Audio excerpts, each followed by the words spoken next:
పాకిస్తాన్లో దురంధర్ ఫీవర్ ఓ రేంజ్లో ఉంది. అలాగని ఇదేం సినిమా కాదు.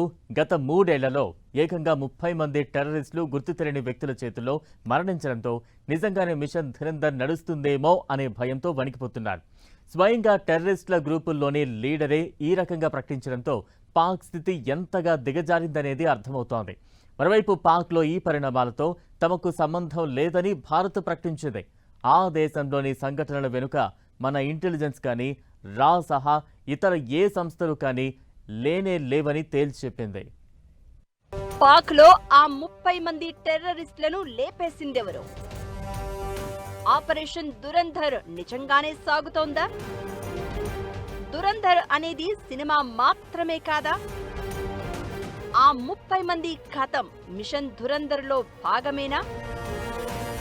పాక్ చేతగానితనం బయటపడిందా? అవుననే అంటున్నారు. పైగా ఈ మాటలు అంటున్నది వేరెవరో కాదు, ఎవరైతే ఖతమయ్యారో ఆ టెర్రరిస్టుల గ్రూప్ లోని వారే ఈ మాటలు బహిరంగంగా చెప్తున్నారు. దీంతో పెద్ద కలకలమే రేగుతోంది. పాకిస్తాన్ గడ్డపై లష్కరే తోయిబా వంటి ఉగ్రవాద సంస్థలకు చెందిన సుమారు 30 మంది ఉగ్రవాదులు ఈ మధ్య కాలంలో వరుసగా ఖతమవుతున్నారు. వీరిని చంపుతున్నదెవరో తెలియదు. ఈ అజ్ఞాత వ్యక్తులకు టార్గెట్ గా లోకల్ టెర్రరిస్టులే అవడం వెనుక కారణం ఏంటనేది పాక్ తెలుసుకోలేకపోతోంది. అయితే వీటి వెనుక భారత నిఘా సంస్థల హస్తముందంటూ ఓ లష్కరే తోయిబా సీనియర్ ఆపరేటివ్ ఆరోపించడం కలకలం రేపుతోంది. భారత్ మాత్రం ఈ ఆరోపణలను పూర్తిగా ఖండించింది.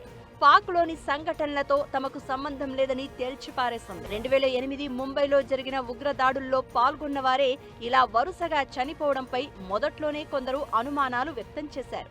అయితే లష్కరే తోయిబాకే చెందిన రిజ్వాన్ హనీఫ్ కెమెరాల ముందు ఆ అనుమానాన్ని ఓపెన్ చేయడంతో ఇప్పుడిక పెద్ద ఎత్తున చర్చకు దారితీస్తోంది. గత 3-4 ఏళ్లలో కరాచీ, పెషావర్, రావల్పిండితో పాటు పాక్ ఆక్రమిత కశ్మీర్ ప్రాంతాలలో 30 మంది ఉగ్రవాదులు చనిపోయారు. వీరంతా కూడా గుర్తు తెలియని వ్యక్తుల చేతుల్లో చనిపోవడమే మిస్టరీగా మారింది. దీంతో ఇదే సమయంలో హిందీలో వచ్చిన దురంధర్ సినిమా నేపథ్యం కూడా ఇలానే ఉండడంతో ఇక నిజంగానే ఆపరేషన్ దురంధర్ పాక్ లో జరుగుతుందని, అది ఇంకా కొనసాగుతోందని కూడా ప్రచారం ప్రారంభమైంది. నిజానికి దురంధర్ సినిమా కథలో అసలు ప్రాంతాలను ప్రస్తావించడంతోనే ఆ మూవీ అంత సక్సెస్ అయింది అంటారు. ఒక ఏజెంట్ పాకిస్తాన్ వెళ్లి అక్కడి గ్రూపుల్లో కలిసిపోయి వారిలో వారికే అనుమానాలను పెంచి ఒకరినొకరు చంపేలా చేస్తాడు.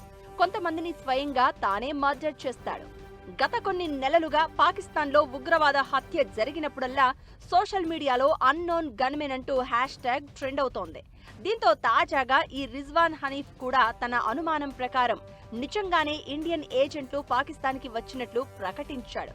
పాకిస్తాన్లోని పలు నగరాల్లో తన సోదరులు హత్యకు గురయ్యారని వాపోయాడు. ఈ ప్రకటనతో ఇప్పటికే సోషల్ మీడియాలో ఉన్న స్టోరీలకు మరింత స్టఫ్ ఇచ్చినట్లయింది.